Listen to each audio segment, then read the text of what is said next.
كتاب أنزلناه إليك مبارك ليدبروا آياته وليتذكر أولو الألباب.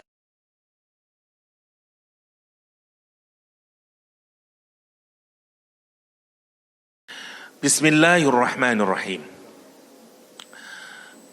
Dalam tradisi bahasa Arab, biasanya kita mengenal dua model kalimat, jumlah fi'liyah, jumlah ismiyah, ya, atau nominal sentence, verbal sentence. Okay. Yang menarik, Bismillahirrahmanirrahim ini kalau kita pikirkan, dia bukan sentence. Dia ini cuman sibhul jumlah. Karena kalau saya berbicara, saya menyatakan dengan sepeda motor yang baru dan baik. Tentu kalimat ini tidak sempurna. Orang tetap bertanya, ngapain dengan sepeda motor yang baik dan baru? Dengan nama Allah yang maha pengasih lagi maha penyayang. So what?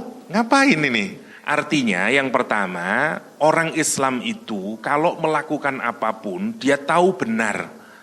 Saya ini yang pertama maknanya, karena bismillah itu lil ilsaq, dia diikutin terus menerus, dia nggak bisa dipisah.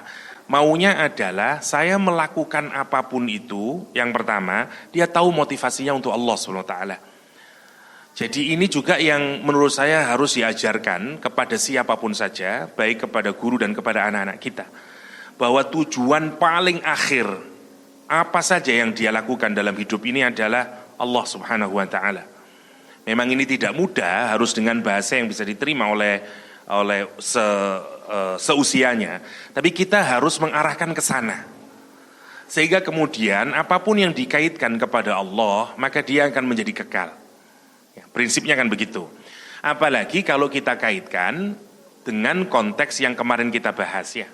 Mestinya orang itu kalau sadar dengan seluruh nikmat yang diberikan oleh Allah SWT, maka mestinya dia mudah untuk mengingat Allah SWT. Salah satu cara untuk melembutkan hati adalah kita kasih nikmat orang itu.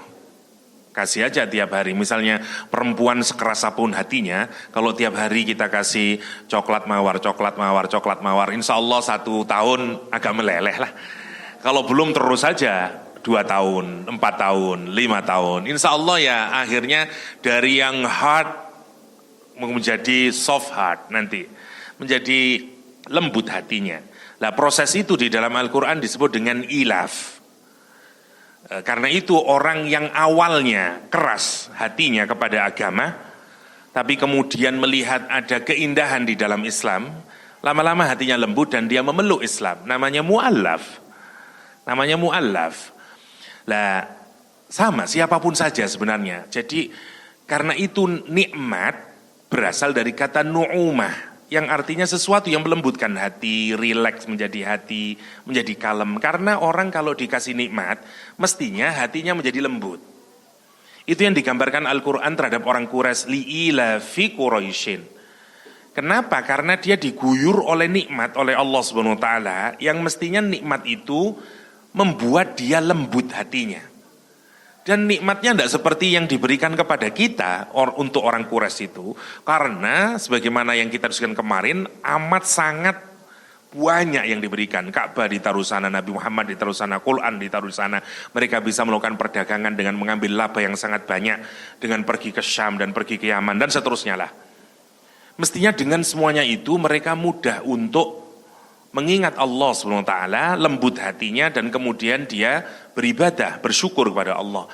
Kalimatnya meskipun bukan falyashkuru tapi falyabudu, karena ibadah itu adalah puncak dari rasa syukur. Jadi artinya sekarang kalau orang itu melakukan aktivitas apapun, sebenarnya itu adalah bagian dari ibadahnya dia kepada Allah SWT.